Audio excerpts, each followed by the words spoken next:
Good morning.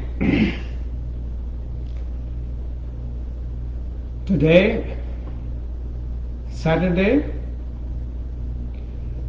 August 22nd, 2020, USA Eastern Time, 9:30 in the morning. This is our scheduled Saturday morning yoga therapy class, which have been doing it for years and years. At the present time, we are online through Facebook Live. Today's topic is yoga therapy for dysfunctional breathing. Somebody reminded me and said, what is a dysfunctional breathing? Why not breathing disorders? Like all the ailments we have in our body, and all the symptoms we have, a majority of the symptoms are from functional disorder and some from organic or structural disorder.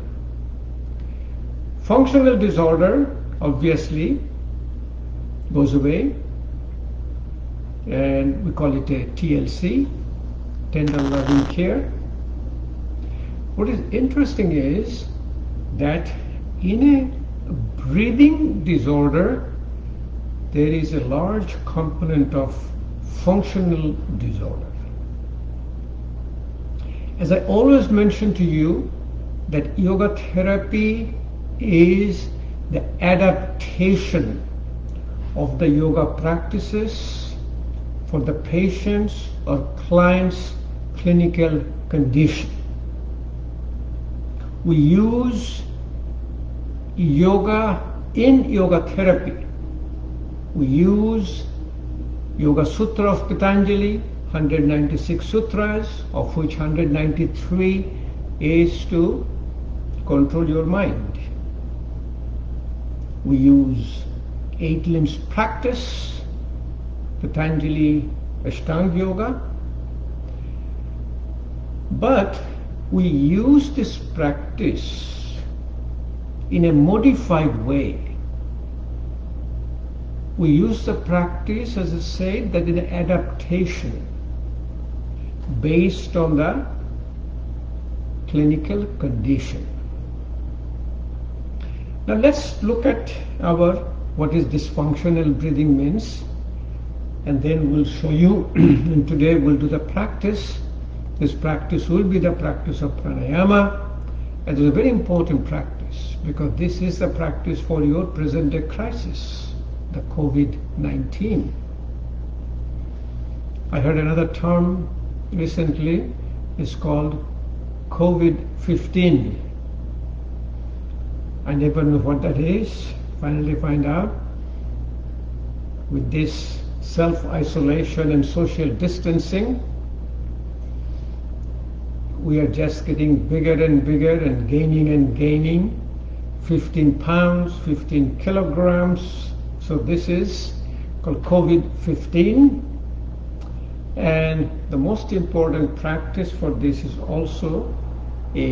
pranayama. Primarily your Kapalbhati pranayama, which is called igniting your Agni Pradhan pranayama, the digestive fire. When digestive fire is very active, the food gets properly digested, and food doesn't convert into a fat, food converts into all the body tissues, called 7 tissues in the body. So first of all, let's look at the structural or organic diseases, what we have in our lung, for which we'll be showing some practices. Number 1, most common, as you know, is asthma. Constriction of the bronchioles, and the patient or client is able to breathe in properly, but they cannot breathe out properly. During breathing out, they force the air out and it creates a sound which is called a wheezing. So what you find out is that people with asthma, when they cannot breathe out, they become very anxious. They become very restless. It's the same concept of called 5 koshas, food shit, annamaya kosha like the body.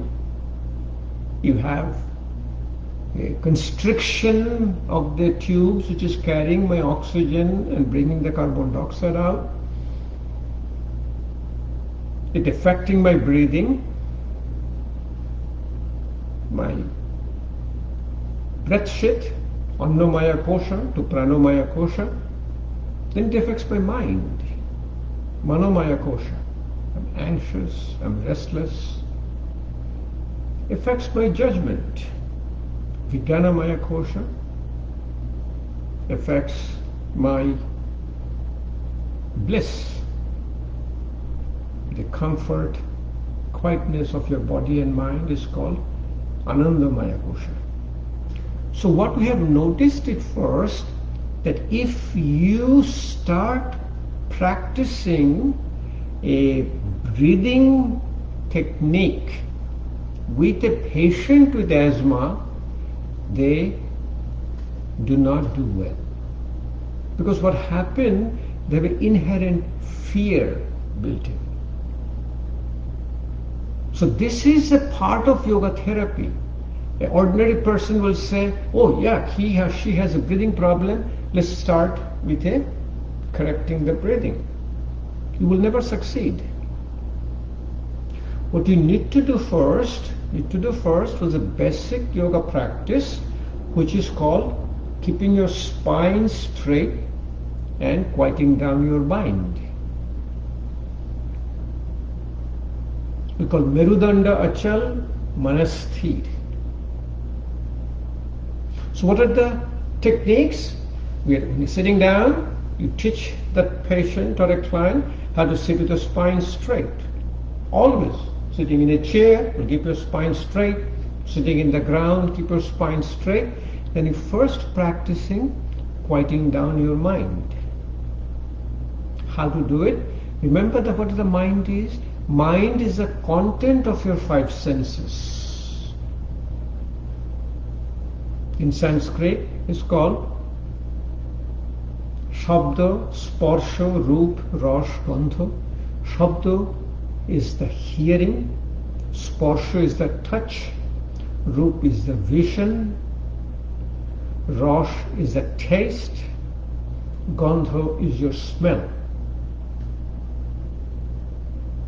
Since your mind is the content of your 5 senses, you need to shut down your 5 senses, and then the chattering of the mind, the activity of your brain.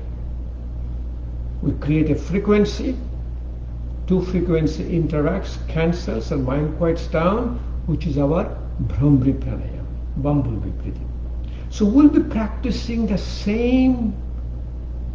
the practices what we do every single day, but we'll learn how to use them in proper sequence as a therapeutic component of the underlying condition or underlying ailment.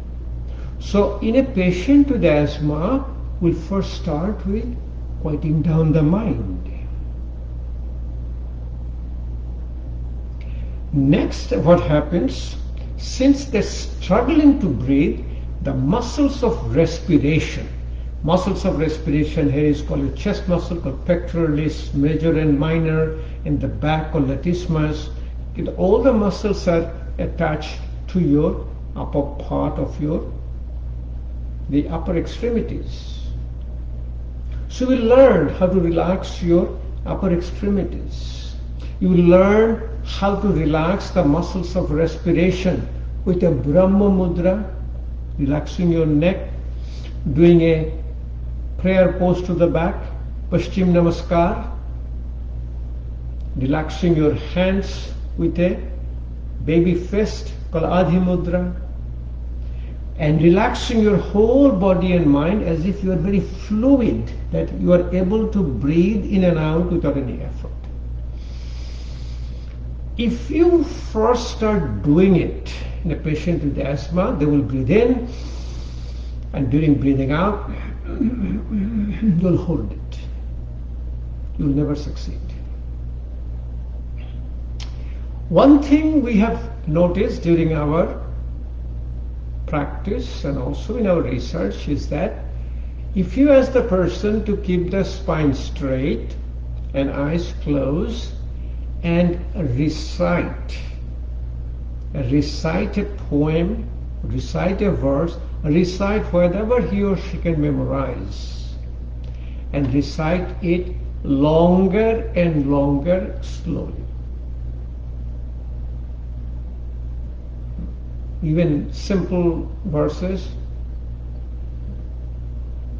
I pray for the COVID-19 to go away and give us a quality life and living. Whatever you can talk it with a little longer exhalation. Remember, whatever comes out from your mouth, it's an exhalation, it's not an inhalation. You cannot talk when inhaling. When inhaling, you cannot talk. But exhaling, even simple like a Om. Om is a sound of frequency which quiets down your mind. So example, if you want to see that Om has a three component, A, U, Ma, A, U, M, it will be from the lower part of the lung, middle part of the lung, upper part of the lung. This is called three-stage breathing. Dirgha Shash. Dirgha means long, Swas is the breath. It's not going to happen one day, but with your breathing technique it will happen. Just for your example, let me show you one, what is called a long exhalation, say with the sound of Om. Here I am, sitting in a comfortable Sukhasana. Sukhasana is, put your feet under your knees. Say, I always change my foot. You have noticed it, all my classes, I always change my foot to bring the balance. Use my hand, very nice hand gesture called mudra to bring the focus is called Hakini mudra. Touch the tip of your fingers. So all of you are practicing with me. Let's do a little practice. So you'll see. I will go along with the functional, the ailments of the lung and tell you the therapy. Sitting in a chair, I have a chair in the back. Sit in a chair with your spine straight. This is called a Hakini mudra. Touching the tip of your fingers, if you can see it. Hakini mudra brings the focus in your mind. And if you want to practice a little bit more advanced, see this mudra, when your body and mind is aligned, you can do it also. Close your eyes. If you can do it, closing your eyes, Hakini mudra. When you're able to do it, closing your eyes, that means your mind is at a focus, your body and mind is in union. When you're very anxious, anxiety gets released, it's called your Shankha mudra. Shankha is a conch shell. Try with me. You have two hands here. Use your right hand to hold onto your left thumb. Left hand holds into right hand. Touch your index finger and thumb and it looks like a conch shell. And sit down with it. It is so amazing in the yoga therapies that you are trying to treat the asthma which is in the lung, but you are treating with your hand. This is totally in contrast to Western medicine, which is very reductionist. In Western medicine, my concentration, my mind will be only in the lung. This is your Shankha Mudra. Bring the balance back. Try it. Try with the opposite hand. Left hand wrapping around right thumb, right hand wrapping around left hand, touching the index finger and thumb. This is the Kongshel Mudra, Shankha Mudra in the opposite hand. Finally, what happens when your body and mind is in union, which is called your gross body to subtle body, Sthula Sharir to Sukha Sharir, you will be able to do it with the eyes closed. Look at here. If my eyes are closed, I'm doing the Kongshel Mudra with my eyes closed. My right hand wraps around your left thumb, left hand wraps around your right hand, touch my index finger and thumb. This is my Shankha Mudra with my eyes closed. With my eyes closed, I'm doing with my opposite hand. Left hand wrapping around right thumb, right hand wrapping around your left hand, touch your index finger and thumb. By the time you'll be able to do it, you will see your breathing from asthma gets better and better. And the biggest proof is that we have noticed it, like if you have any mind-related issue, people develop asthmatic attack. There's an incident that in a school there was a something happened in the school, maybe school shooting or some kind of mishaps, and about 6 or 8 kids started having asthmatic attack. We see in the family. Father and mother has a little argument, maybe have a little bit of a high note in the voice, and kids develop asthmatic attack. Balancing both sides of the brain also quiets down your mind. Remember, one of the biggest problem with us is that our brain is lateralized. I'm right-handed, right-footed, I'm always using my left brain. I need to learn how to use my right brain. So even you are treating a patient with a dysfunctional breathing or even asthma, COPD, pulmonary fibrosis, whatever you are doing, you are going to take care of the balancing both sides of the brain. As always said, left hand. If you're right-handed, use left hand for everything. I use my left hand. I'm right-handed, I use left hand to use my mouse in the computer. Always use my left hand. So here it's called a Dhenu Mudra. So Dhenu Mudra is touching the opposing fingers of your hand. Two hands, right index finger touches the left middle finger. Right middle finger touches the left index finger. Right ring finger touches the little finger, and the right little finger touches the left ring finger, and you touch the thumb. This is your Dhenu Mudra. We call it Adar of Inka. Alternate fingers. Try with the opposite hand. Try it if you're doing it with me. Left index finger will touch the right middle finger. Right index finger touches left middle finger.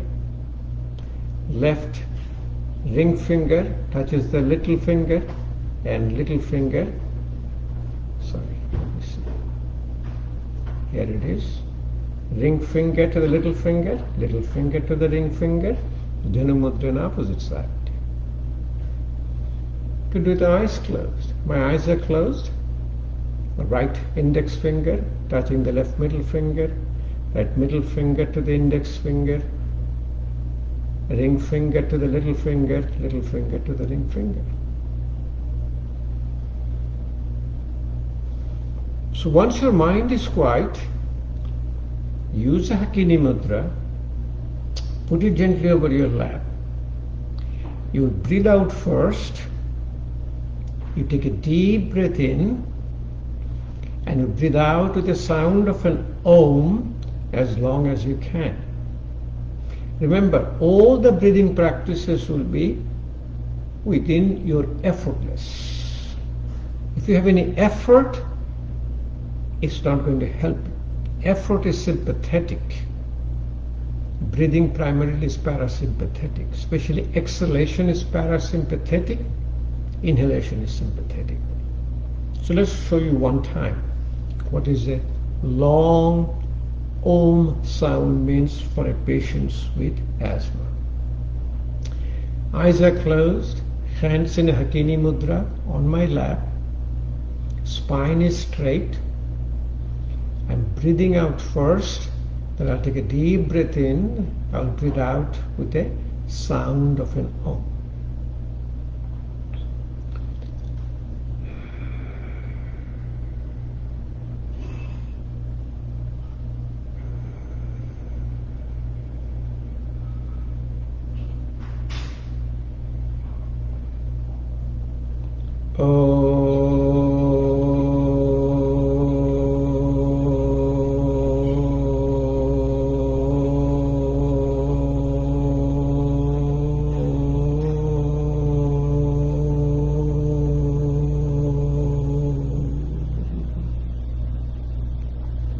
Take both the hands, rub your hands.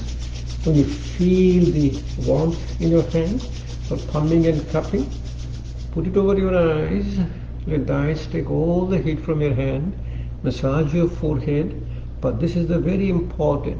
Massage your behind your ear, massage your front of the ear, massage your tragus, massage external ear canal, and this is called the auricular branch of the vagus nerve. There is a branch of the vagus nerve, and vagus nerve is the mediator of parasympathetic tone. Bring your hands here, massage the side of the neck. This is called carotid sinus. Carotid sinus also activates your parasympathetic tone. Massage your back. This is essentially a therapy for your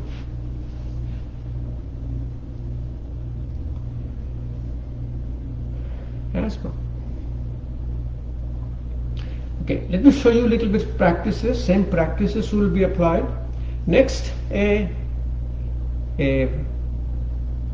organic or structural condition is called COPD. COPD is chronic obstructive pulmonary disease. What happens COPD? Exactly the same phenomena. You can breathe in, cannot breathe out properly. So the slowly, the alveoli, the pockets in the lungs, slowly started with bigger and bigger. Sometimes they even, unites together, forms a little bit of a called a bleb, and it's a big bleb which accumulates all the carbon dioxide and not coming out. So COPD, chronic obstructive pulmonary disease, also you can breathe in and you cannot breathe out. Classic COPD patient will breathe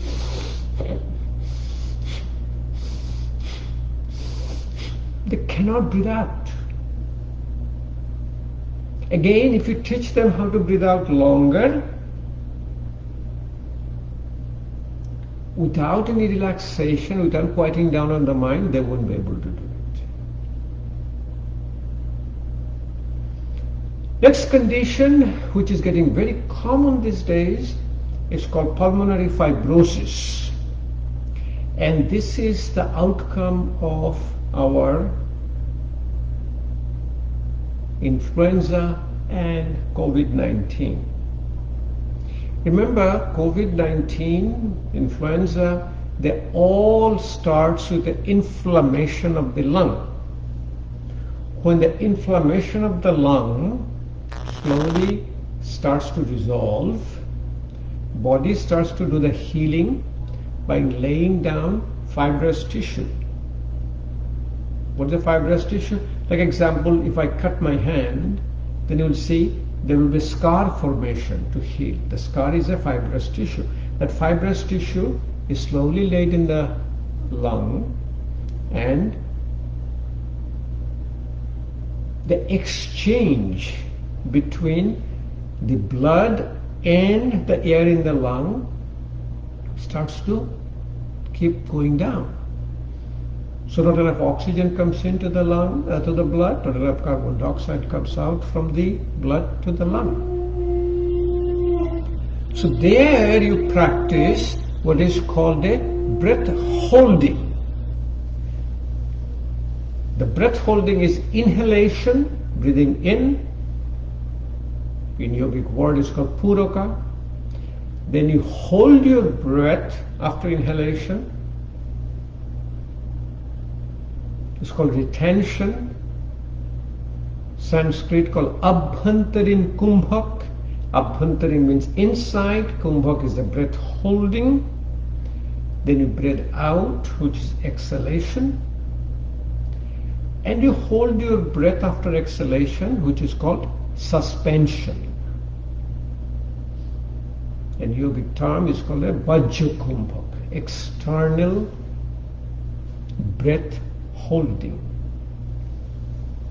Breath holding is the most important therapy for your pulmonary fibrosis, and we'll go slowly, step by step, how to do that. So the first, as I said, always sit down with your spine straight. Sit down with your eyes closed. First, start quieting down your mind with Bhramri pranayama. So, bumblebee breathing. Just do about 2 bumblebee breathing.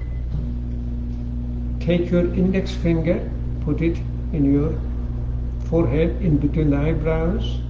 Use your 3 fingers to close your eyes. Use your thumb to close your ear and close your mouth. You have literally shut down your vision, your hearing, your smell, and the taste. You breathe out first, then you take a deep breath in, then you breathe out with the sound of a bumblebee. So breathe out first.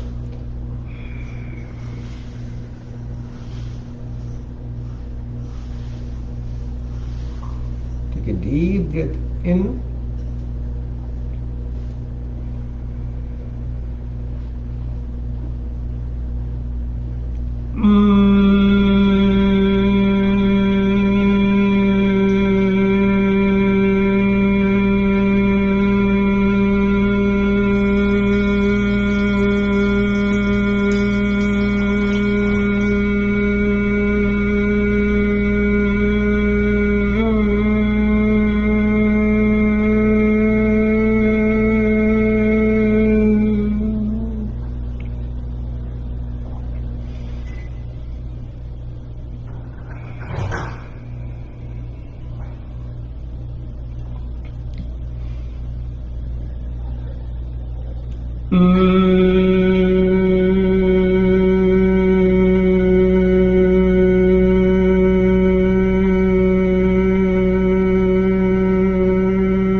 Again, practice pumming and cupping.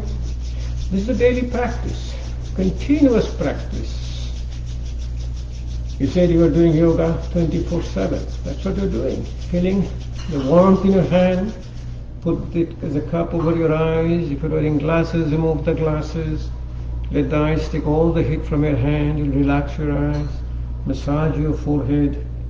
Massage your eyes. Again, very important, massaging back of your ear, front of your ear, external ear canal, Bring your hand, massage your face, bring it down. Massage, carotid sinuses here in the back. In the same context now, you also start relaxing the whole upper part of the body. And as I said, you always see, for the breathing, you'll always look at a baby. Look at how the baby is breathing. If you look at a baby, and the best time to look at a baby when baby is sleeping. When baby is sleeping, you will always see their exhalation is longer than inhalation, and they have doing a abdominal breathing. When they breathe in, stomach wall will rise high up. Breathe out, stomach will go in. So abdominal breathing is very calming, cooling, and relaxing. So all the people who have the asthma, COPD, pulmonary fibrosis, and there's a lot of other structural pulmonary conditions, but these are very common, that you will need to learn how to relax the muscles of respiration, and also having increasing strength and balance in your hand, because all the muscles here are attached to the upper part of your upper extremity. So hand will get relaxed. Again, if you do like baby, when the baby fist, thumb will go inside and close. This is the way you will close your hand all the time, 24/7, and you will slowly and slowly, your hands get relaxed. When your hands get relaxed, you will see your finger goes just in and out very easily. Before they're not relaxed, it will be very tight. It doesn't go through. But here, and once there, your hand goes all the way around. This is the state you want to be to overcome the dysfunctional breathing. Wrist gets relaxed. You can do the breathing, just a breathe in, breathe out. Breathe in, breathe out.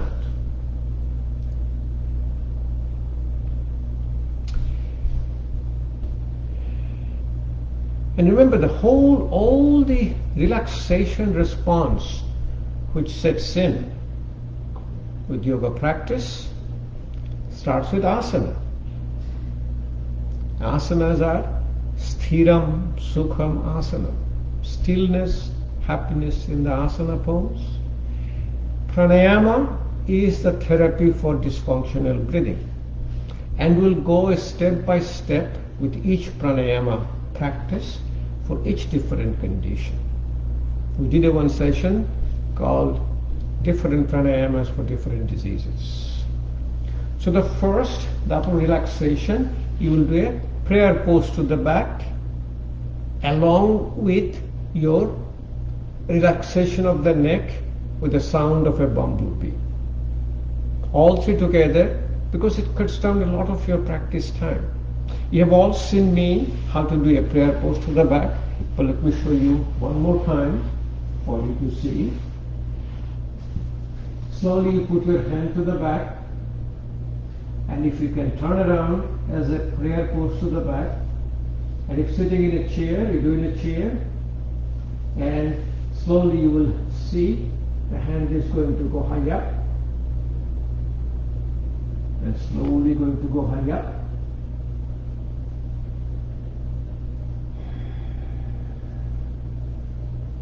You will notice your spine is getting straight, and then if you can stay this is longer, muscle cannot stay contracted too long. It is going to start to relax. So these are also called stages of your asana. Stages in your asana that if initially you develop muscle contraction, but muscle cannot stay contracted too long, slowly and slowly,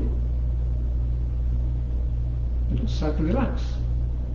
You're sitting in the chair, sit in the chair and do the same thing.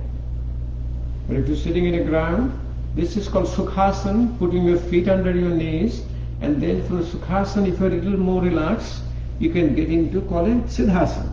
Take the heel all the way to the back. Take your one foot, your knees drops down. It's very nice posture. Here you are. If in a chair, you do it sitting in a chair. Do the prayer pose to the back. 4 postures of the neck, and you'll be doing with the sound of a bumblebee on exhalation. So breathe out first. My eyes are closed. With the breathing in, my neck goes all the way to the back. Breathing out, I drop my chin in the front.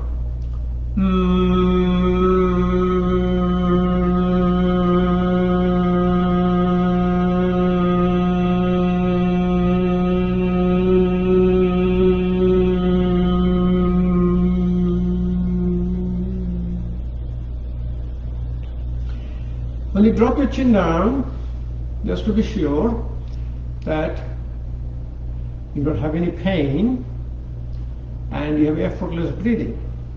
Very, very important condition. Always remember that. Just do one more time. Breathe out first. Take a deep breath in. Drop your head to the back.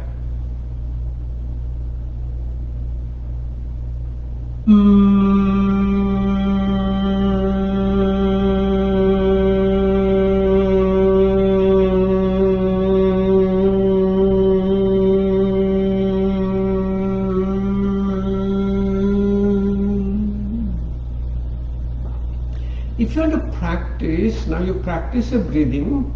Breathe out first. Take a deep breath in. You will see you can breathe a lot longer and lot more effortlessly.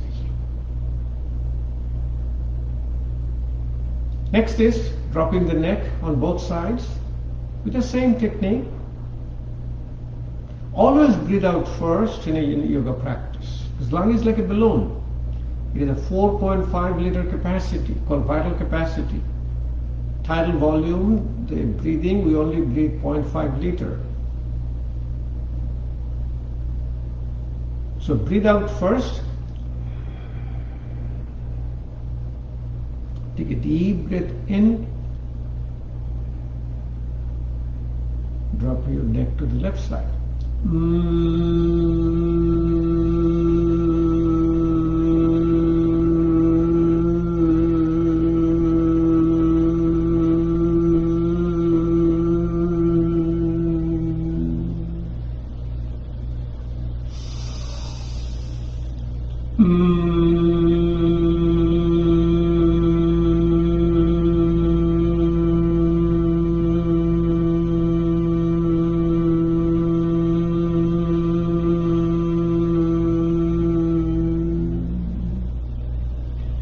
All the way to the back without turning your shoulder. Breathe out first.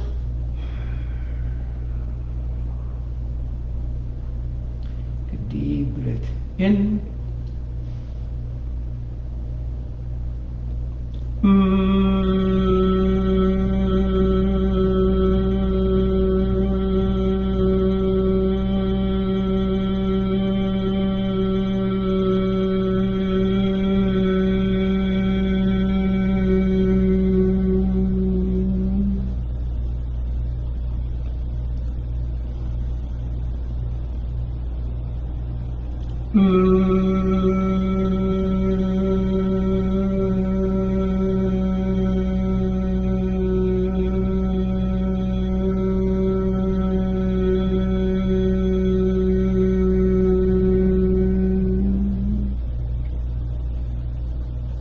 Finally, rotate your neck. First, drop your head down, left to the back to the right, then right to the back to the left. Always balance. Head down, breathe out first. Take a deep breath in.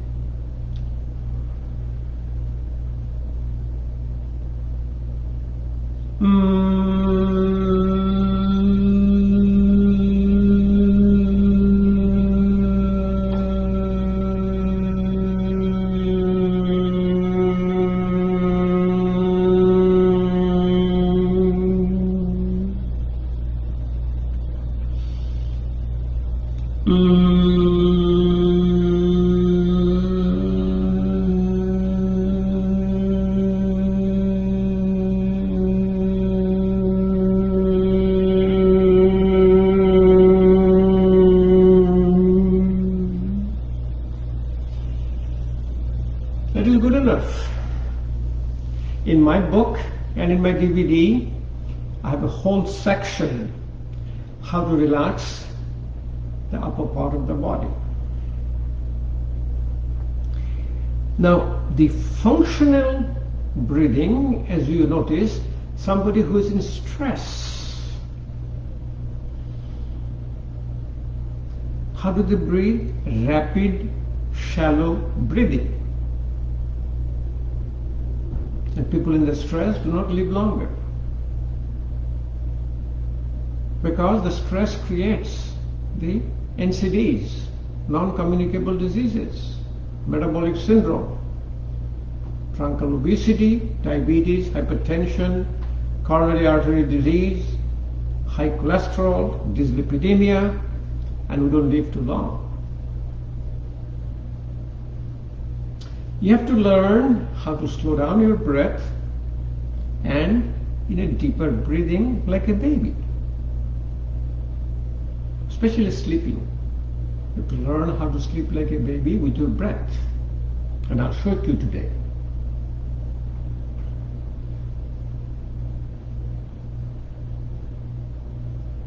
We have seen in the animal world, animal who breathes faster do not live longer. Animals who breathing rate is slower, they live longer. Turtle breathes 4 or 5 breaths a minute, lives 200, 300, 400 years.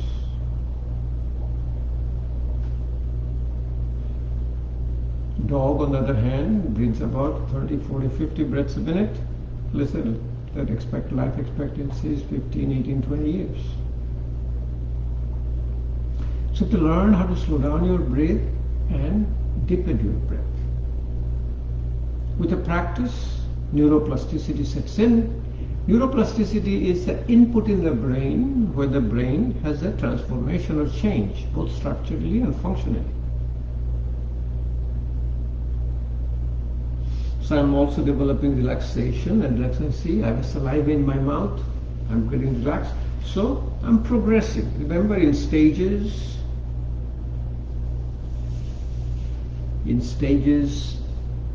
impossible become possible. As I am relaxing my hands and fingers, I always relax my toes. I put my hand in between my toes. It separates my toes. When the toes are separated, the feet gets relaxed. When the feet get relaxed, a lot of painful condition of a feet goes away. Plantar fasciitis, hammer toes, bunion. Now in this posture, you're going to learn how to slow down our breath and how to increase the amount of air coming out and amount of air coming in. So breathe out first. We'll breathe in. We'll go progressively. And if you can do with me, please do it with me. But wherever you feel any effort, you stop and keep doing it there. We'll start 2 seconds in, 4 seconds out. 4 seconds in, 8 seconds out. 6 seconds in, 12 seconds out. We can also go almost to the 10 seconds in, 20 seconds out, because we're practicing for so long. So easy calculation. Normally my breath is around 15 to 16 breaths per minute if I don't pay any attention to my breath. If I can simply put attention to my breath, I can do 2 seconds in, 4 seconds out, which is absolutely easy for every person. So 6 seconds a cycle. I'm already reducing my number of breath to 10 per minute. I can easily do almost 3 or 4 breaths per minute. Generally I do it when I'm sleeping. I have sat down with the yogis. You sit down next to the yogis. They are so silent in the breathing, you don't know even they're breathing. They're breathing maybe about 1 or 2 breaths a minute. Let's practice, because breathing is a practice. Remember one thing, breathing is subconscious. Subconscious means my brain stem. My brain stem is doing autonomous function. I'm sleeping, I'm breathing. But I'm conscious. This is called conscious breathing. I'm trying consciously. This is called my cortex, or supratentorial part of the brain. So the breathing is the connector between my unconscious and conscious mind. Breathing is a connector between our body and mind. First, 2 seconds in, 4 seconds out. Breathe out first.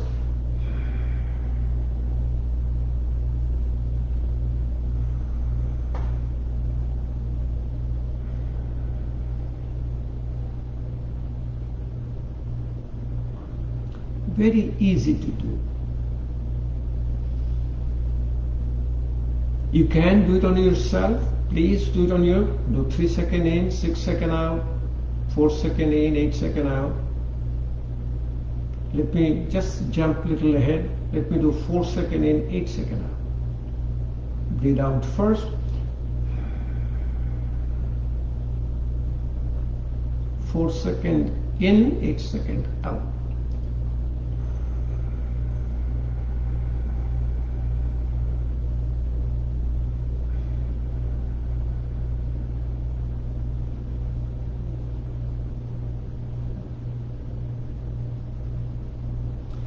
Feel so relaxed, feel so comfortable. You go ahead and progress the way you can do it. Exhalation longer than inhalation, preferably twice the inhalation. Exhalation is parasympathetic, inhalation is sympathetic. Count of 6 in, count of 12 out.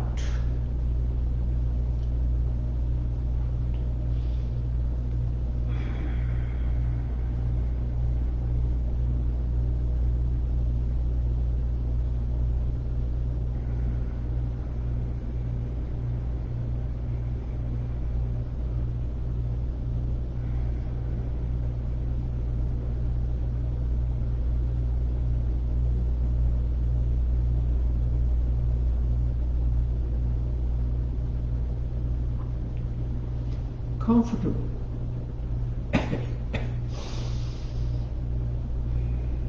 You can take a deep breath in and deep breath out. You'll see how easy for you even to take in almost 3 times, 4 times that what you generally breathe in and out. So let me do count of 8 in, count of 16 out.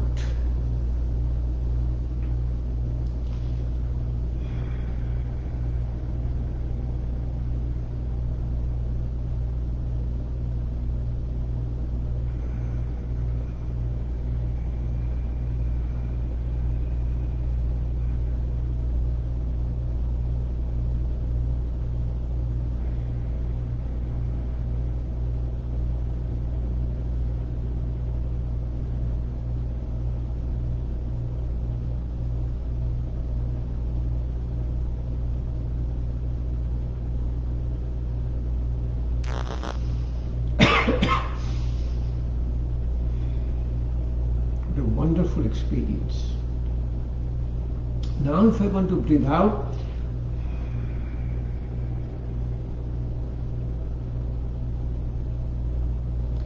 I can probably breathe out a large amount of air in, and I can breathe in.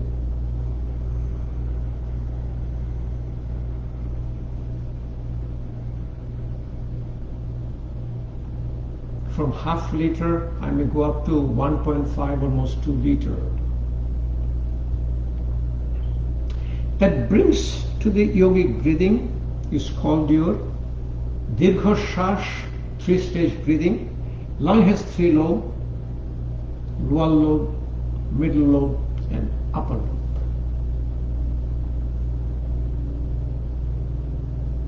So when you do the breathing, you are bringing your lower part when it gets filled up. See, when you pour something on a bottle or a cavity, first it goes to the lower part. You get a little bit of a raise in your abdomen. Second, your chest will open up. Upper part, your clavicle opens up. Just let me show you one time how it will look like. My hands are always in a mudras, and this is almost a spontaneous, like a default for me on a Adhi Mudra, baby fist, because I'm the baby. Put it here. Breathe out first long.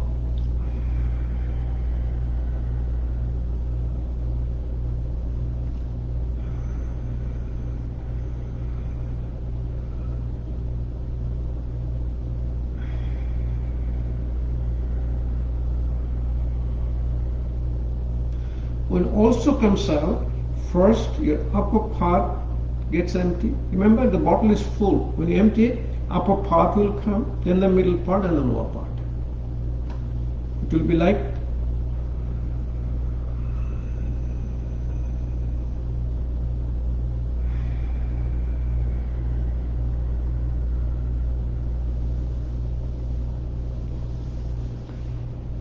so. Practice this Dirgha Shas. Next you practice Bhastrika Pranayama. Bhastrika is the bellows, and use Bhastrika for all of your physical activities. It's very, very important, because Bhastrika is the bellows. It is called active inhalation, active exhalation, and always balance. For example, if you're opening your chest with the active inhalation and exhalation, you will also do opposite, like this. Breathing out first, you breathe in here.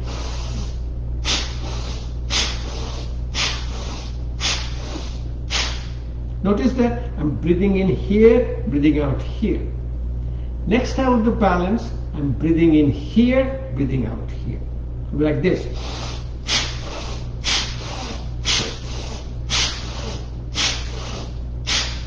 Keep this concept in the back of your mind.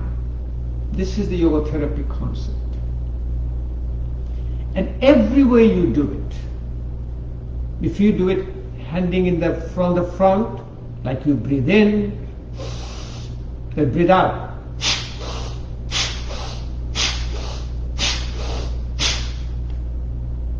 You have done it? Then we'll do opposite. Here it will be breathe in,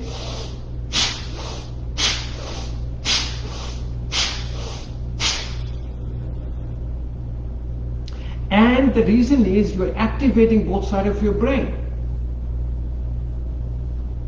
You can always do it. You do sit-ups, push-ups, whatever you do, you use your Bhastrika, and Bhastrika Pranayama is called aerobic glycolysis. Our end product of metabolism is glucose, combines with oxygen, it forms carbon dioxide, water, and ATP, adenosine triphosphate, which is an energy. Carbon dioxide comes from the lung, water comes out from the kidney. We're in a normal, good homeostasis. When you don't have enough oxygen, called anaerobic glycolysis, glucose combines with low oxygen, forms lactic acid, pyruvic acid, pain-producing substances.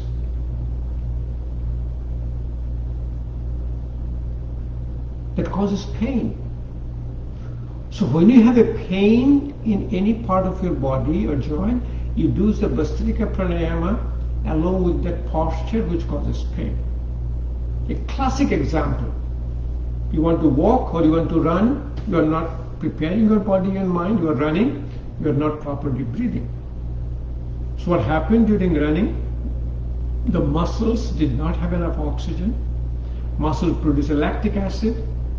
So next day what do you get? You get a pain in the muscle, which happens to all of us. But if you pay enough attention to your breath, like any exercise you do, whether you walk or you're running, you're treadmilling, you're weight training, you follow your breath. A best practice of Bhastrika Pranayama is your raising your hand high up in a slow speed, in a medium speed, in a rapid speed. We generally do 20 in each, that's the one cycle, and we repeat the cycle 2, 3, 4, 5, 6. So let's practice one cycle and show you how to do it, and you will be able to do it more and more. Then I'll show you how to do it when you just begin. And that is very important when you are trying to get rid of your pain with your breathing technique. So the first, in a very slow practice, will be 20 counts, and when you pull it down, you'll pull it down with your, again, the baby fist, Adhi Mudra. Adhi Mudra always gives you a proper relaxation. I have some yoga therapy teachers who said that my hand goes to the Adhi Mudra without knowing. So 20 slow. Eyes closed. Let's start.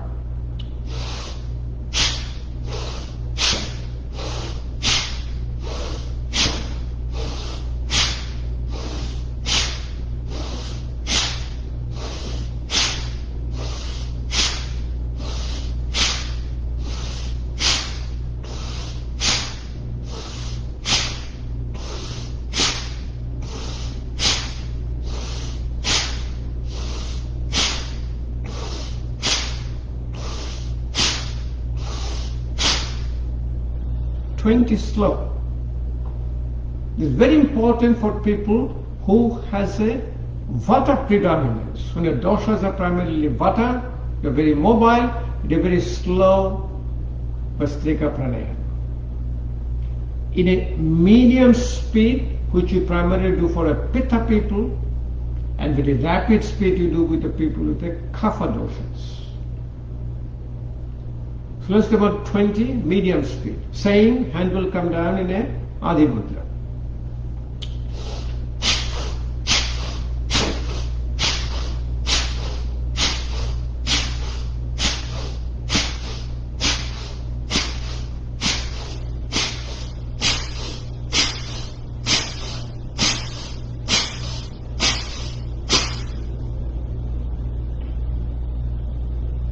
This is for Pitta people.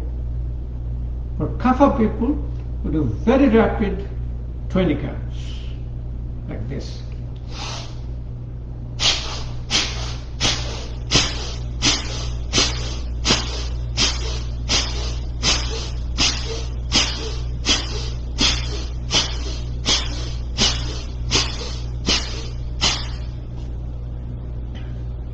In my daily practice, I do this cycle and I don't stop. I continue this cycle, because when you do rapid, then you go back to the slow again and you progress very easily. I will do about sometimes 4 to 6 cycles.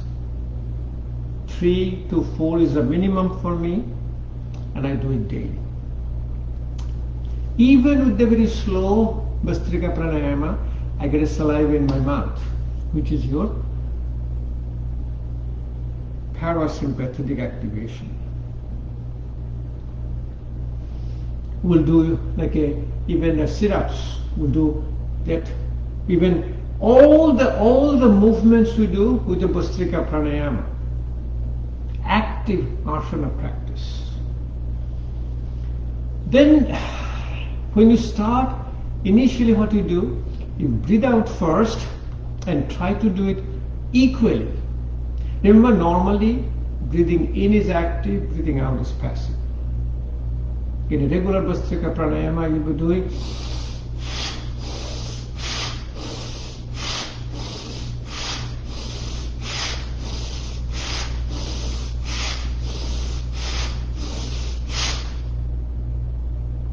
slowly and slowly. You increase. I do it every single day. I never miss a day. So it'll be increasing like this.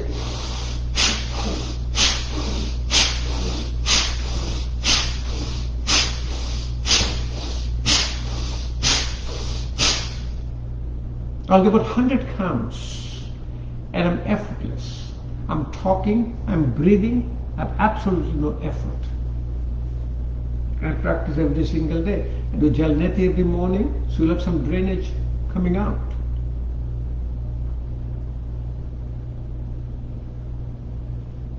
Finally, you do very rapid Bhastrika pranayama like this, and generally you keep on doing it. I generally do it about 300, 400, 500 times like this. Also, just give you a little sample because I'm showing you the technique, and it's a lack of time. You'll do like this, rapid Bhastrika pranayama.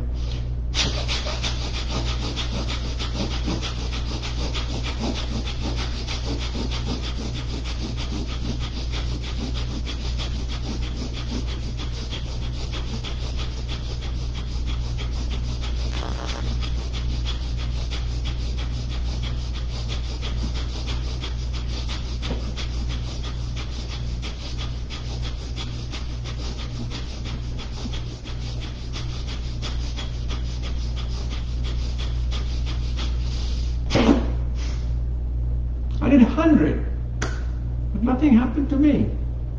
I'm essentially normally breathing, I'm fine, but initially it may be too much for you.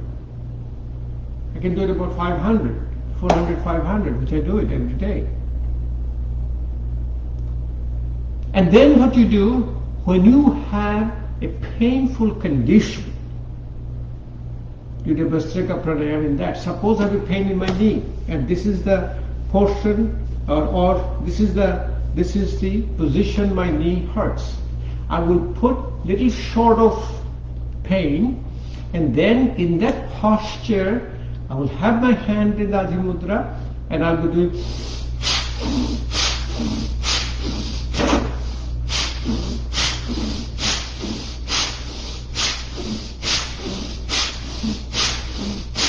concept is removing lactic acid, removing pain producing substances.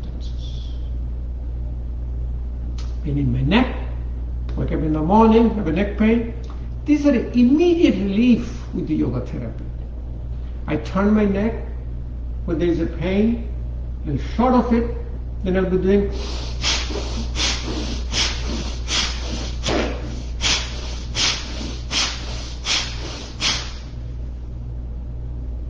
it's a wonderful practice. Bhastrika is the gateway of pranayama.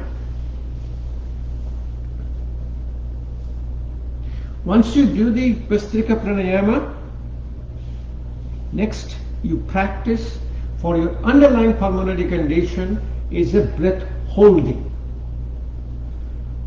And let me show you the breath holding first. And the 3 pranayamas you do for all the dysfunctional breathing is your Kapalbhati pranayama, alternate nostril breathing, Anulom Vilom pranayama, and your breath holding with Anulom Vilom pranayama, and also doing Anulom Vilom pranayama without closing your nostril, which is a meditative practice, and we'll finish with that. So, in a breath holding, initially, you'll have a hard time holding your breath. Remember, breath holding is when you hold your breath, that oxygen is increasing the pressure inside the lung, so there will be better diffusion, better exchange of the gas. Very important for people with pulmonary fibrosis, which is the after effect of this COVID-19 and influenza.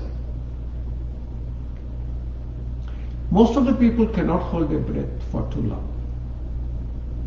So what we start first for a beginner is called Savitri Pranayama. In a Savitri Pranayama, you do 1:1:1.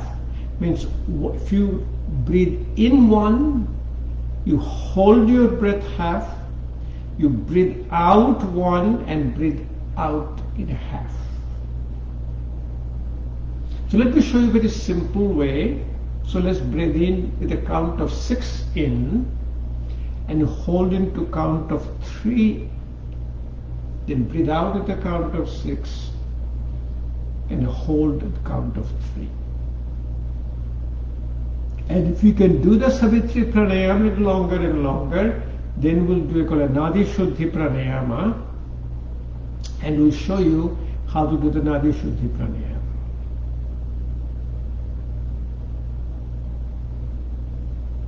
Okay.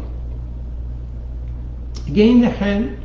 One is another nice mudra is quieting down your mind. Is it Dhanu Mudra or Jnana Mudra? Breathe out first. Breathe in with a count of 6 in.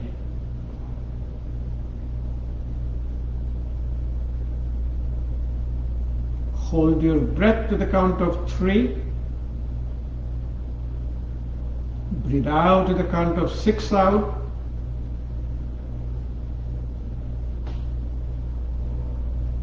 Hold your breath for a count of 3.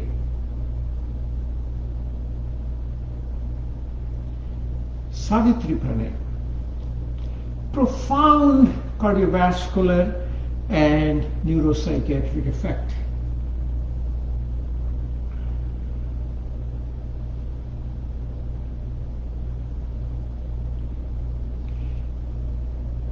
Breath holding in inhalation, it's called Abhantarin Kumbhak. When you hold the breath holding in inhalation, the lung starts to expand. But we have the rib cage. Lung cannot expand for too long. When it expands too much, then a reflex sets in. It's called Herring-Brewer reflex. You can check with it. You can check with the Google Herring-Brewer reflex. It activates your parasympathetic tone. It activates your vagus nerve. And the vagus nerve then causes the shrinking of the lung so that it cannot expand too much. So activating vagus nerve also done through your breath holding in inhalation. Then you have the carotid sinus. It's a bifurcation of carotid arteries which is supplied by a branch of called glossopharyngeal nerve. It's called a nerve of Herring, and it activates parasympathetic tone. So when you do a simple chin lock, like keep your neck straight, slowly drop your chin down, touch your chin towards your chest, getting straight like this, called Jalandhar Bandha, you activate your carotid sinuses. Very relaxing technique. So do the breath holding, inhalation, hold your breath, and do this chin lock. This is called a Murcha Pranayama. Murcha means almost unconscious. It is so comfortable, so quiet. It is very important for all the dysfunctional breathing, and especially very important to fall into sleep. So you are breathing out first. Take a deep breath in.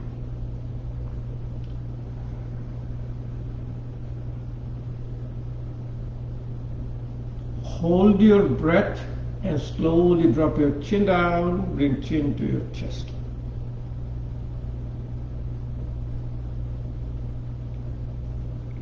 and stay here as long as you can.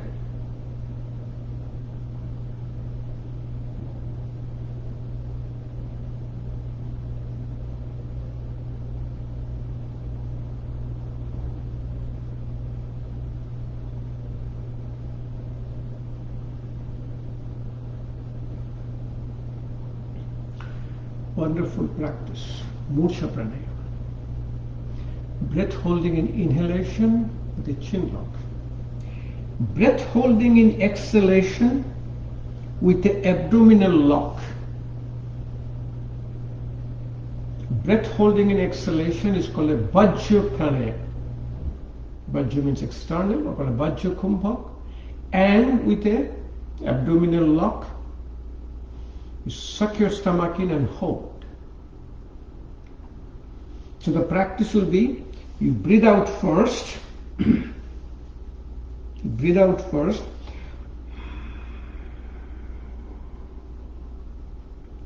Take a deep breath in.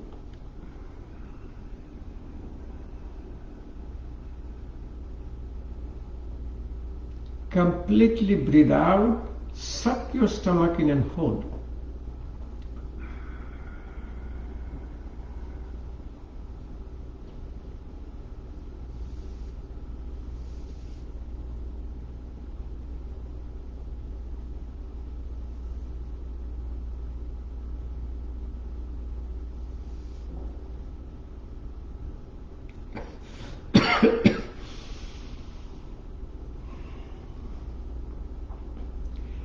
Breath holding in exhalation with the abdominal lock.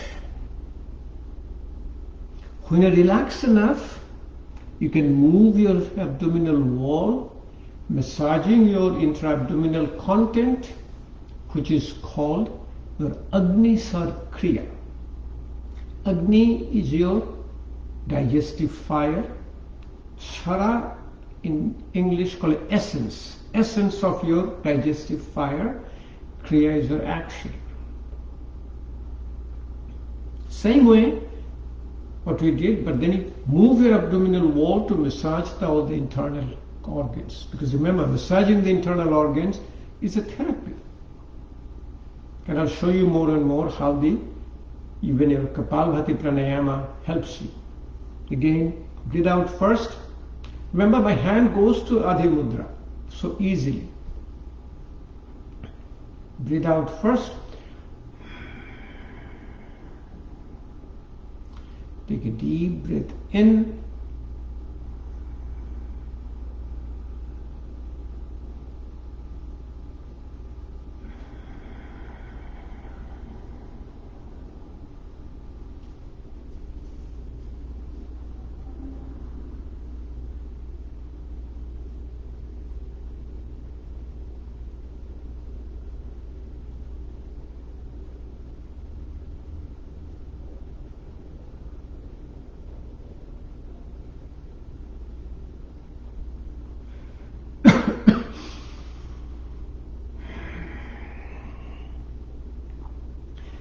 After these practices, when you breathe in and out, you can see how much air you can take in and how much air comes out. So it is the movement of your abdominal wall, massaging. But it starts with a relaxation practice. Without relaxation, it doesn't take place. One more time to show you.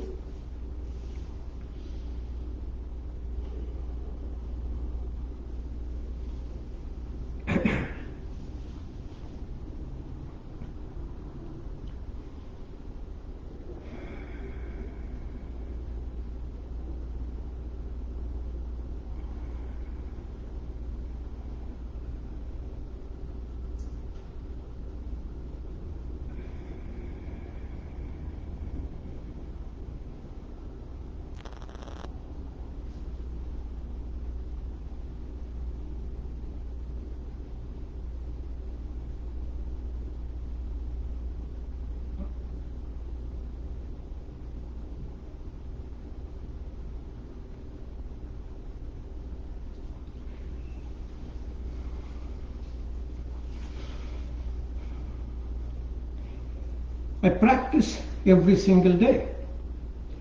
Disar Kriya, Udyani Bandh. I tell people, don't leave home without doing this.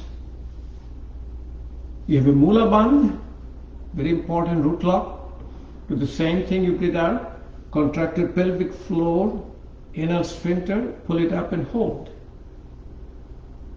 Very good for men with prostate disease, very good for people with pelvic dysfunction, women with urinary incontinence, and it gives a tremendous amount of relief from your breathing techniques.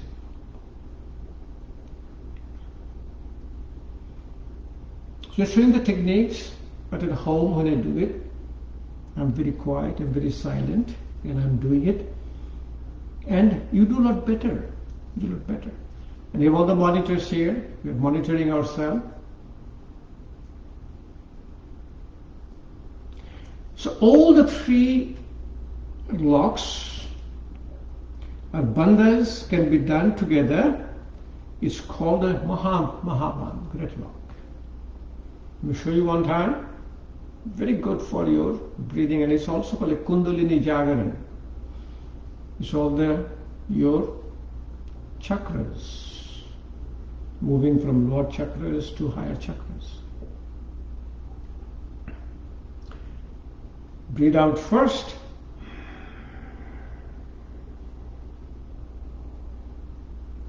Take a deep breath in.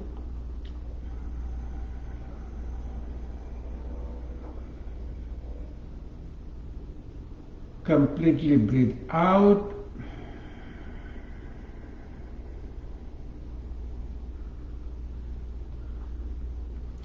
Contract the pelvic floor and pull it up.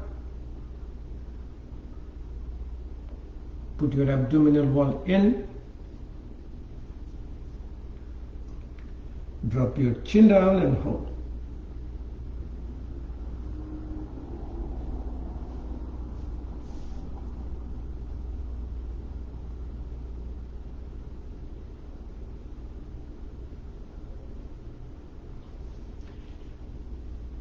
Mahabandh.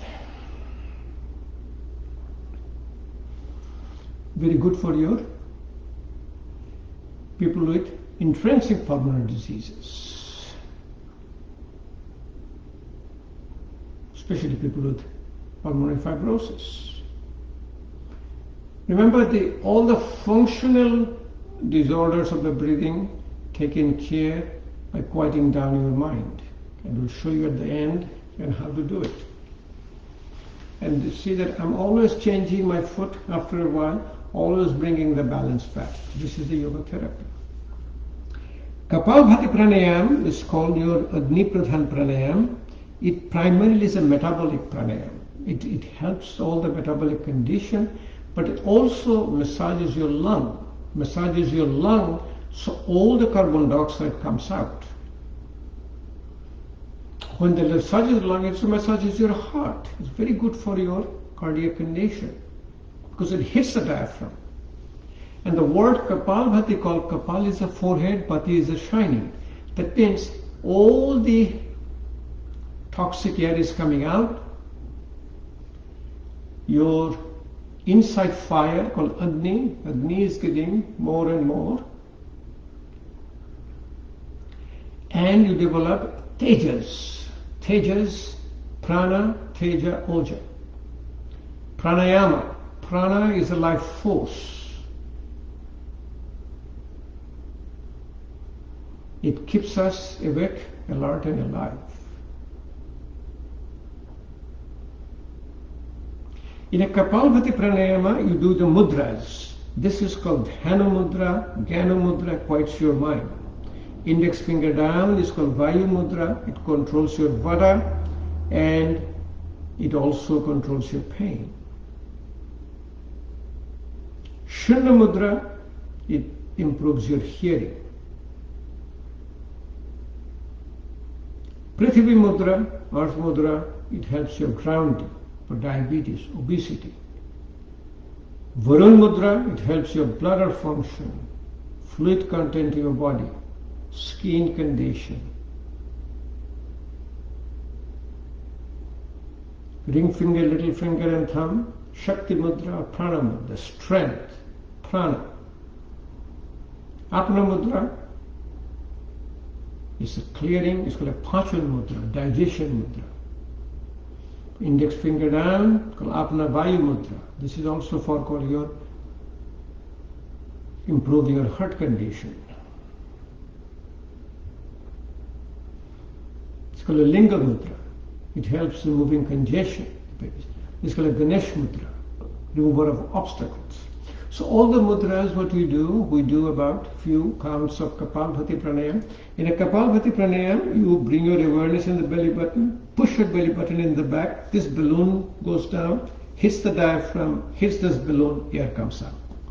It's an active exhalation and there is no inhalation. Inhalation is automatic and you don't pay attention to your breathing. You're only going to pay attention to your belly button. I generally do about 50 counts in each mudras, but just for the sake of time and showing it to you, this is 10 count and I'll be explaining. So let's do it all together. 10 counts in each mudra, Kapal Bhati Pranayam. Kapal is the forehead, Bhati is the shine. Dhyana Mudra, eyes closed, spine straight, belly button pushing back.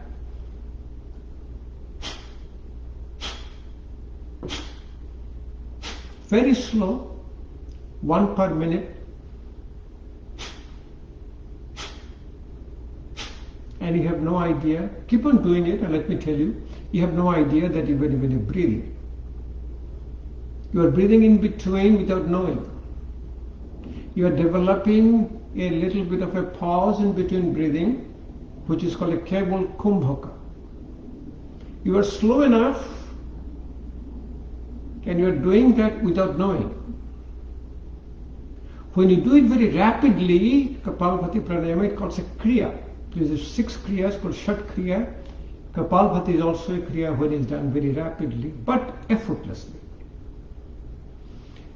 Change your mudra, Vayu Mudra, 10 counts.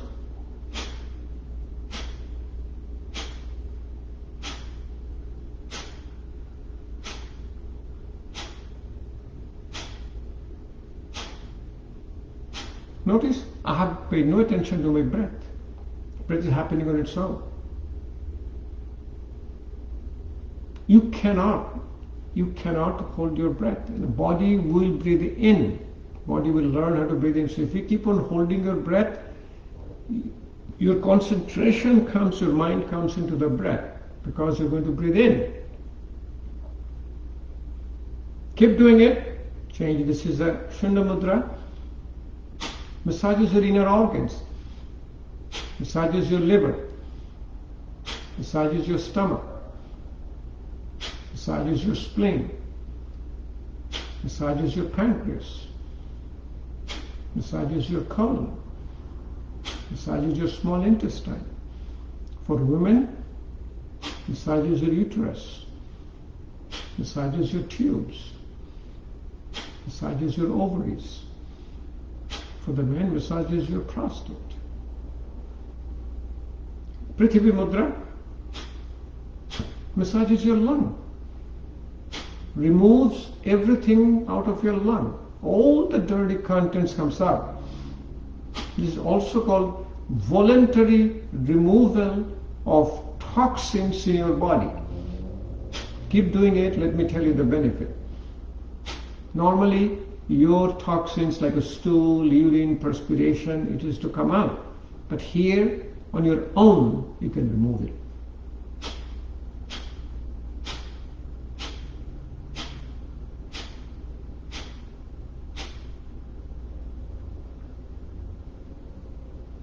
Varun Mudra. Also, if you're doing it, you can put your hand here, I can see the air coming out.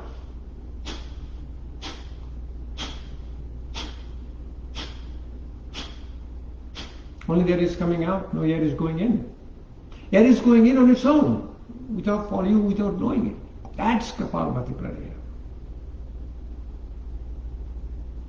In between the lung, there is a heart. So when it massages the diaphragm, it's also massaging your heart. There's Shakti Mudra.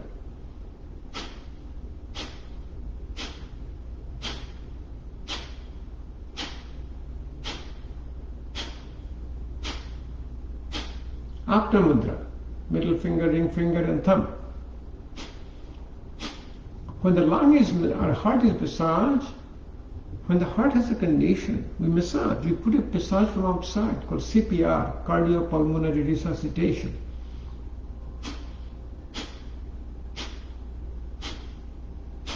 It is a massaging the heart from inside.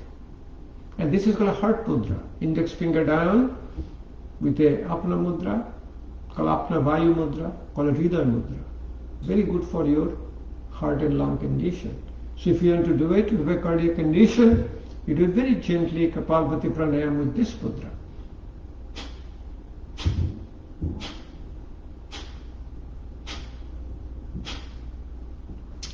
If you have a pitta disorder, you do a Kapalbhati pranayama with your Jnana mudra, Dhyana mudra.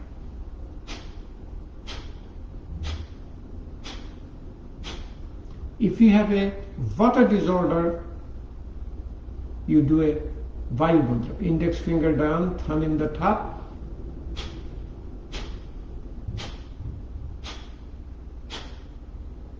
When you have a Kapha disorder, you do Prithvi mudra. Ring finger and thumb.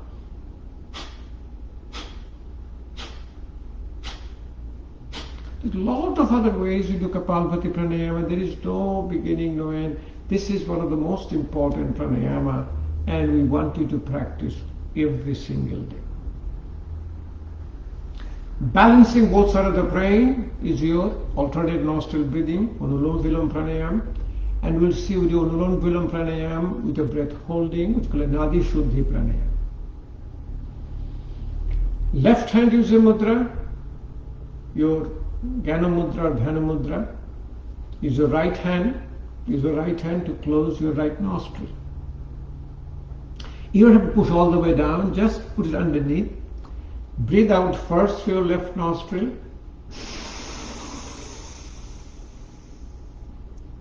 Breathe in through your left nostril.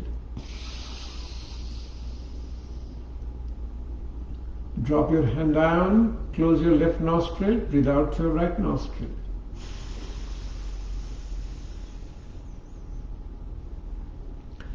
Breathe in through the right nostril. Finger down and breathe out through left nostril.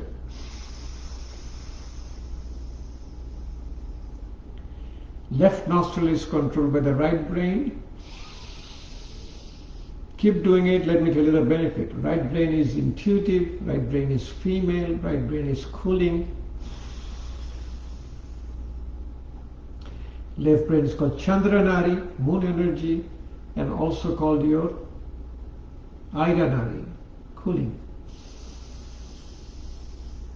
Right nostril is controlled by your left brain. Left brain is analytical, left brain is male, left brain is heating. Right nostril is breathing called a Suranari, sun energy.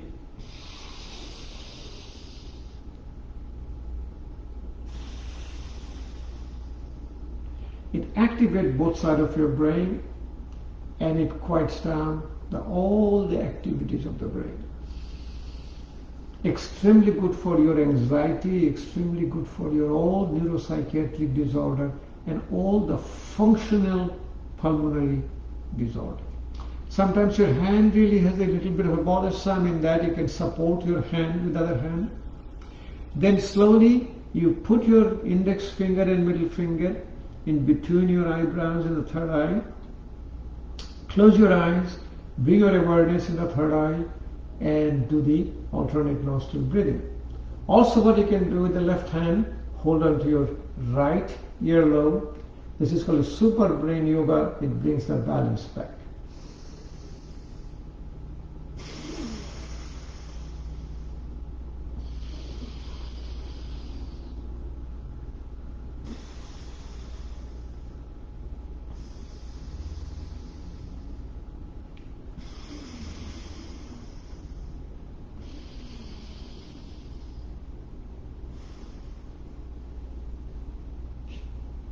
So you continue as long as your breath will allow.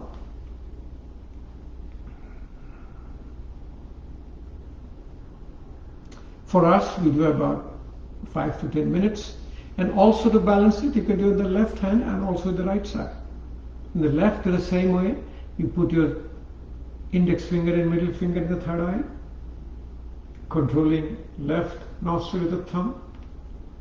Use the right hand to hold that. Left ear low. Breathe out first. Deep breath in.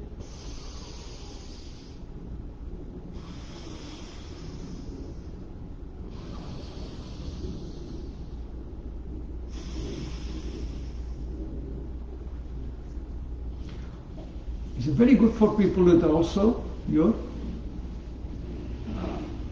asthma, COPD, and all functional pulmonary disorders. Incorporate little breath holding, what is called a Nadi Shuddhi Pranayama.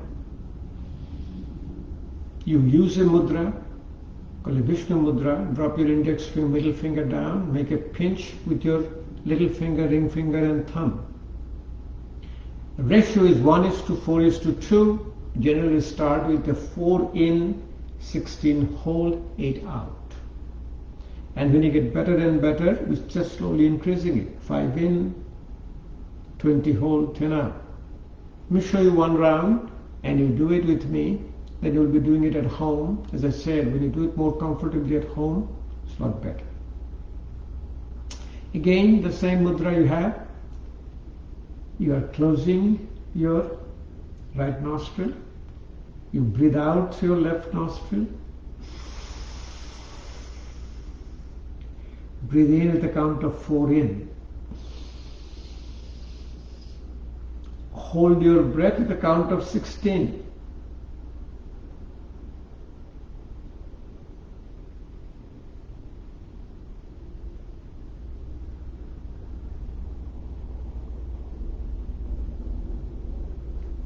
Breathe out to the right nostril, count of 8 out.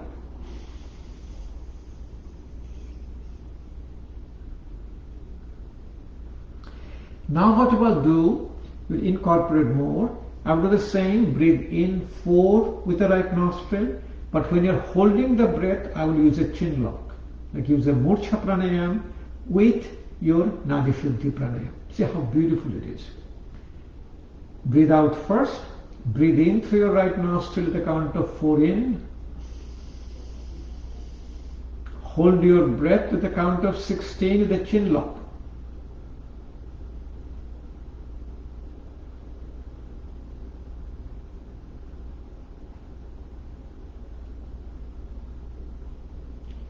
Breathe out through the left nostril at the count of 8 out.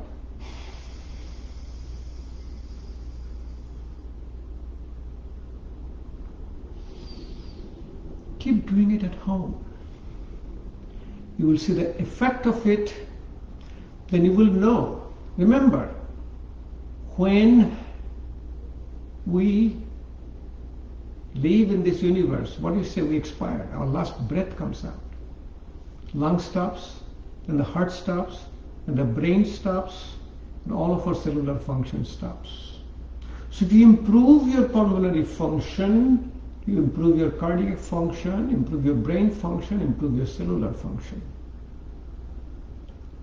I was visiting Ford Museum in Detroit. There's a test tube which says, last breath of Henry Ford. They've been holding it.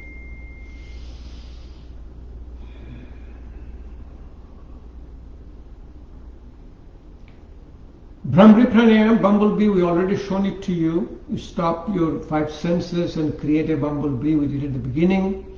Very good to quiet down your mind. Ujjayi Pranayama. Ujjayi Pranayama is trying to close your throat in very relaxed way. Try to breathe in, and you will see initially you will have a sound of like an ocean. Slowly and slowly you have a sound of a called resistive inhalation. Then you will incorporate with that your abdominal lock, Uddiyani Bandh. Then you incorporate your chin lock, Jalandhar Bandh. Then we'll do your left nostril breathing called Chandravedi pranayama. Each component is activation of parasympathetic tone, calming, cooling, wonderful practice for any pulmonary condition, but primarily for sleep apnea. In a sleep apnea, when you have this, your snoring, the soft palate is vibrating and tongue is falling back. When you do this Ujjayi pranayama, the larynx is supplied by superior and inferior laryngeal nerve. When you start slowly controlling, closing your voice box, it sends a signal to your brainstem. Brainstem sends a signal to cranial nerves. One comes to hypoglossal nerve in your tongue. It pushes the tongue in front. One comes to another called a glossopharyngeal nerve. It supplies the two muscles of the soft palate called palatopharyngeus and palatoglossus, and then it tightens up, stops your snoring. It is a wonderful therapy for your sleep apnea. So let me show it to you one time, how it is done, then you will be able to do on your own. First, breathe out first. Take a deep breath in.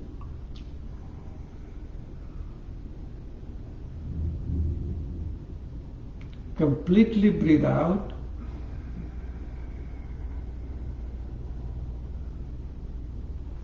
Initially when you do it, it will sound like this.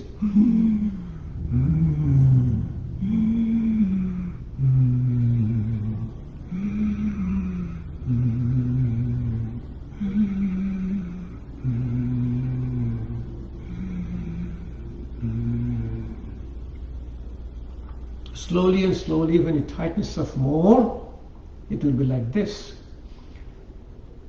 Breathe out first. Take a deep breath in.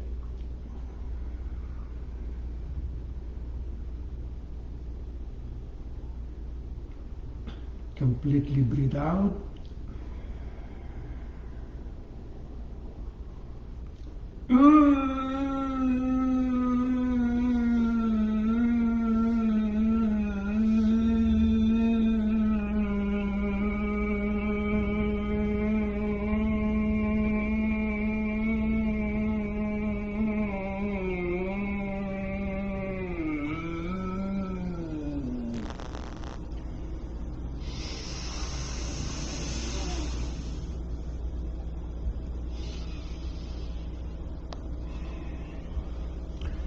When you constricted the larynx, you stimulated the vagus nerve, superior inferior laryngeal branch. When you do it Uddiyani Bandh, you increase the negative intra-abdominal pressure, get a proper perfusion of the intra-abdominal organ. The chin lock, you activated your carotid sinuses, and in the left nostril breathing, you did a activation of your cooling energy. When you're feeling hot, you breathe in through your left nostril in and out, or left nostril in, right nostril out. Feeling cold, do the opposite. Right nostril is heating, left nostril is cooling. This is called resistive inhalation. Resistive exhalation is called Shankho pranayama. Shankho is the blowing of a conch shell. So what you do again the baby fist, Adhimudra, put one in the top. You breathe out first, take a deep breath in, and trying to breathe out as if you're going to blow a conch shell.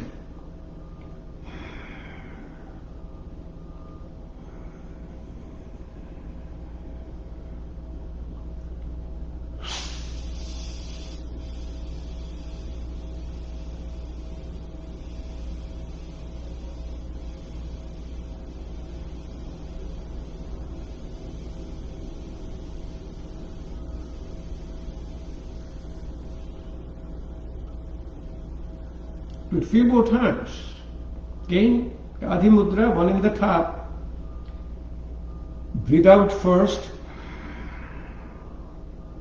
Take a deep breath in, and wants to blow out against resistance.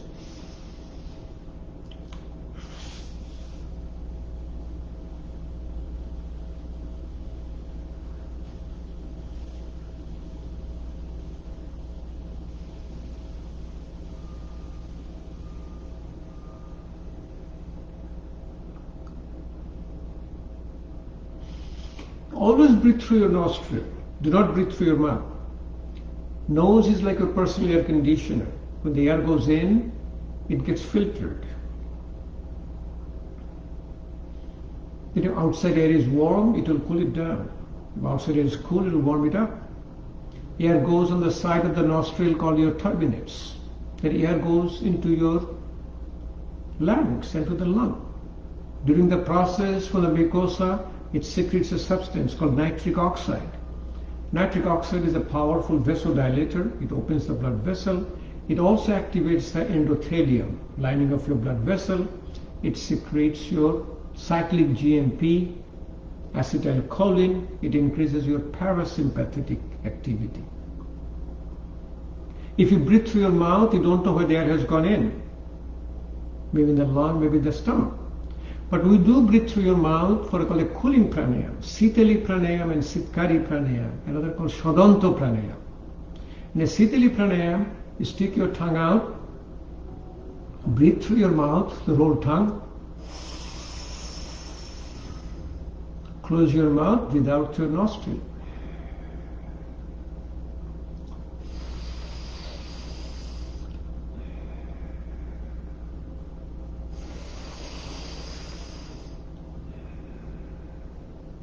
Somebody said, I cannot stick my tongue out, cannot breathe. You can do it with your teeth, like do your teeth like this.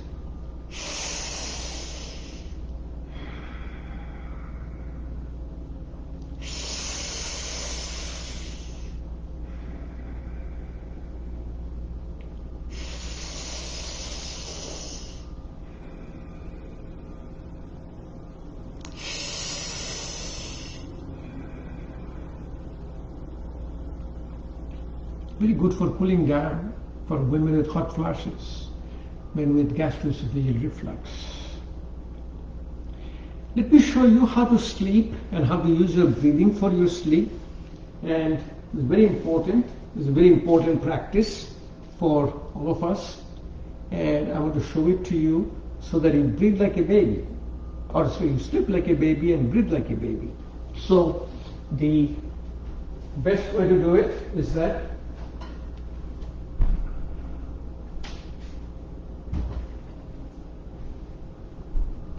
we're sleeping. If you need a pillow, you use a pillow.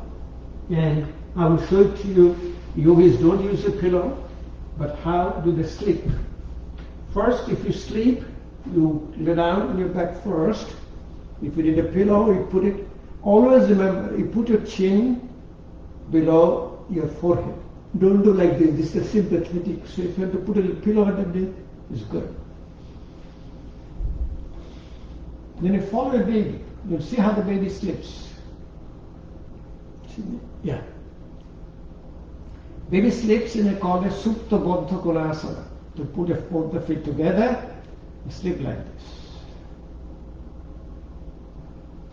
Hand on the side, then you will see the baby, the abdominal breathing.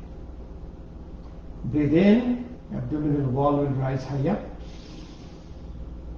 Breathe out, it will come down. So when you're laying down, do it a few times. I generally do it between 10 to 20 times. The beginning of my sleep.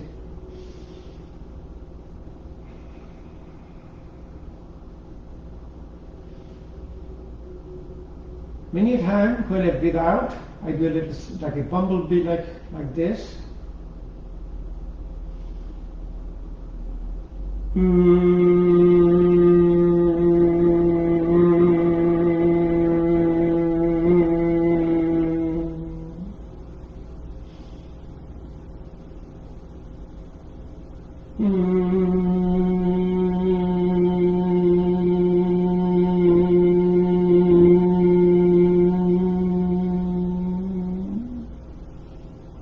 I'm showing it to you just to do it. Then use your hand as again as the Adhimudra, like a baby. Put it on your side. Use your breath. Now using your breath, exhalation longer than inhalation, between 5 to 10 count. Generally I do count of 5 in, count of 10 out. I'll do it 5 to 10 times. Let's do one time to show it to you how to do it. Breathe out first. Breathe in with a count of 5 in.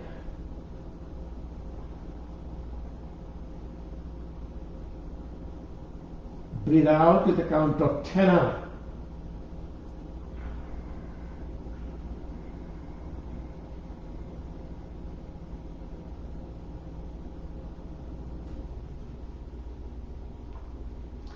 I'll do it about 5 times to 5 to 10 times.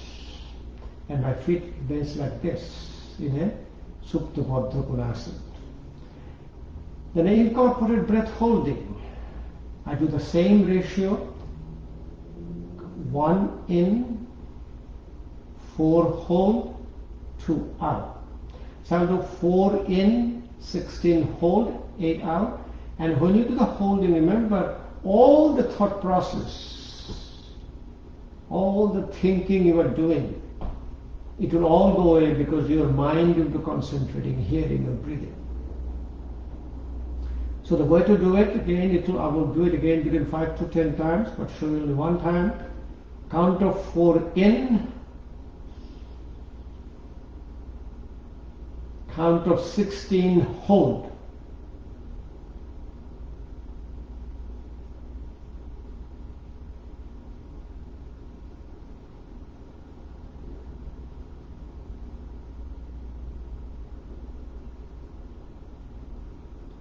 Count of 8 out.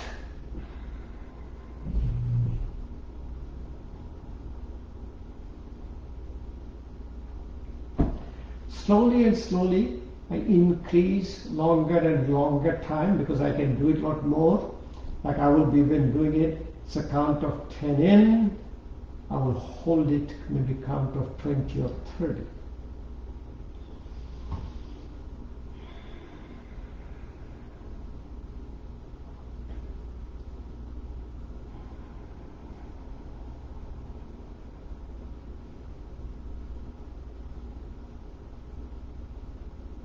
I did a count of 10 in, I'm holding it.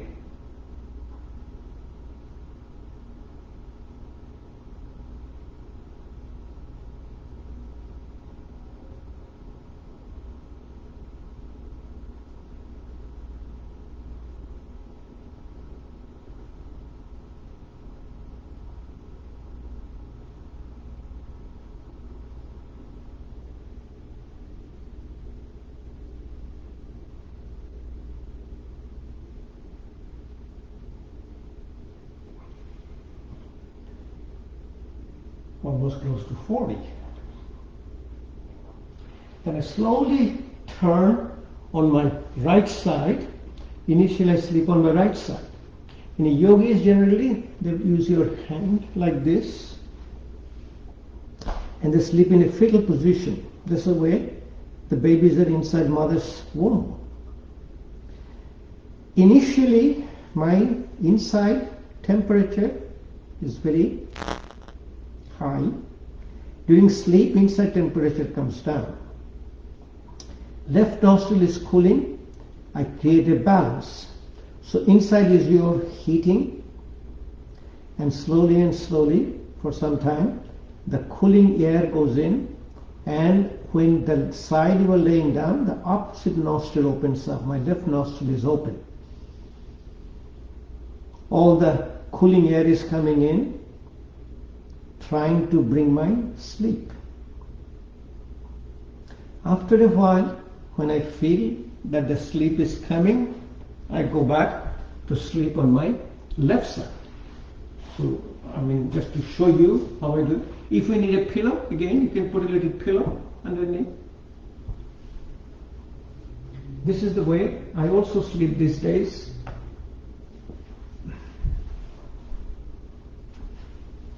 I'll have a pillow here. I generally, instead of this, what the yogis do, I put my hand here, keep my feet. Now my body's inner core temperature is coming down, and my right nostril is open, and right nostril is your heating. Inside temperature is cooling, this is heating, is balancing me and gives a very good night's sleep.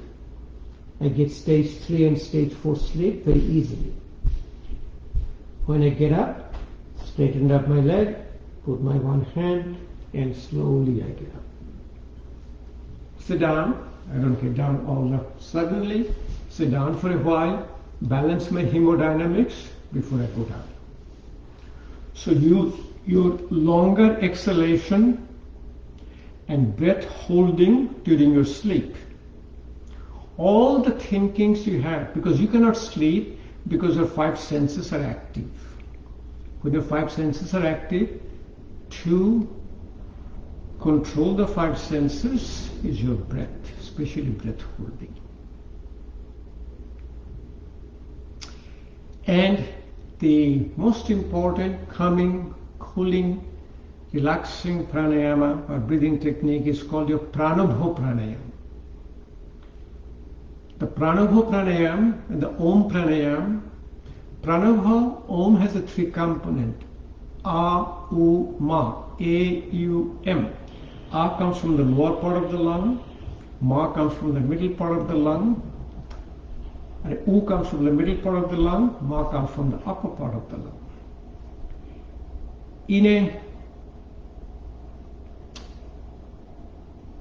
your dhyana mudra, if you touch index finger and down, when your thumb is up, it is called Gyana mudra or dhyana mudra. If your palm is down, it is called a chin mudra. Chin mudra opens the lower part of the lung. If you closes your finger, it is called a chinmay mudra. It opens the middle part of the lung. And if you put a thumb inside and close, called a adhi mudra, it opens the upper part of the lung. So what you do the 3 mudras, the 3 sound. It's called pranabho pranayama. Let me show it to you how to do it. The chin mudra, put your hands down. You breathe out first and you do the lower part of the lung. It's like with the ah.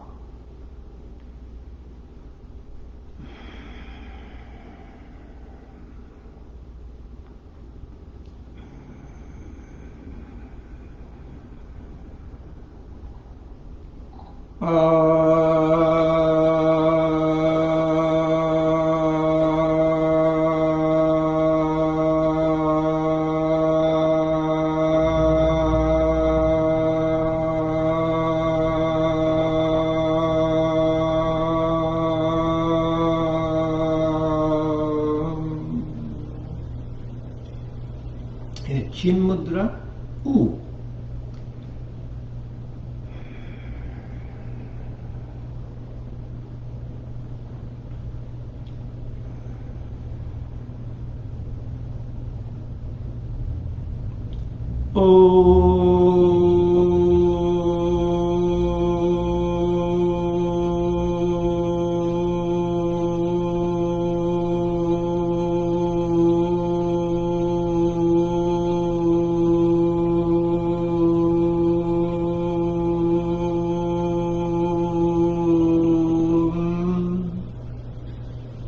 Adhi mudra, Ma.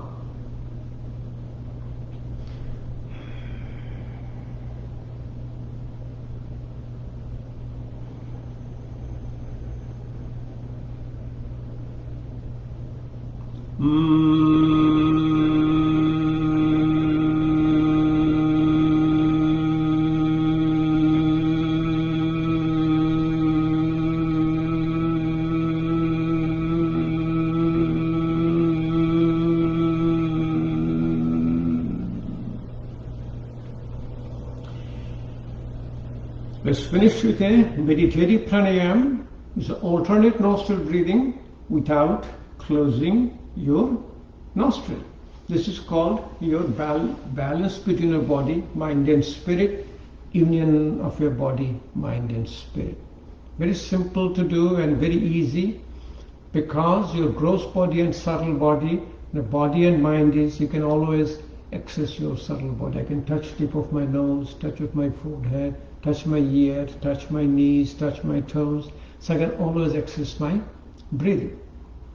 So again, do a Dhana Mudra or a Gyana Mudra. Put it on the top. Bring your awareness to the left nostril. Breathe out through your left nostril. Breathe in through your left nostril. Breathe out through your right nostril.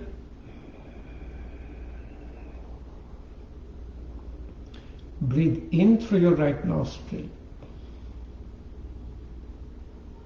Breathe out through your left nostril. Close your eyes. Pay attention to your breath. Keep breathing it, and you'll slowly and slowly, you will be in a state of meditation. Be in silence and follow your breath with your mind. Just do it for next few minutes. That will be the end of our practice.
Slowly bring your hands in front of you, in front of your heart chakra, Anahata chakra.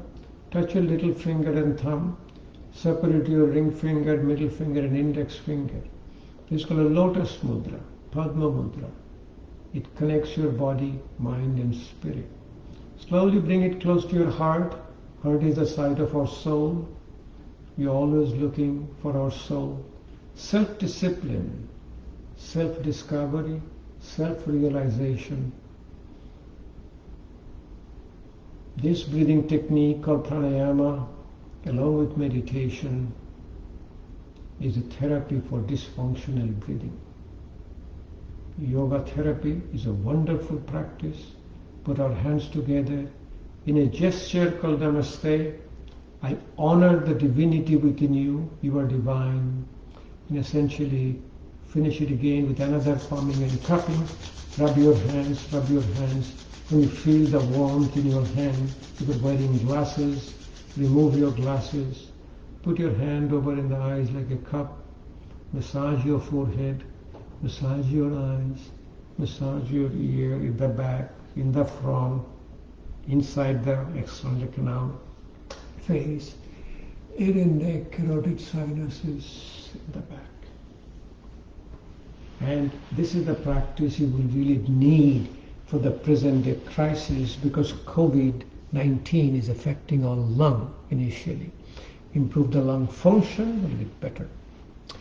Next, I was asked to present, because of the present day crisis, it's called immunogenesis.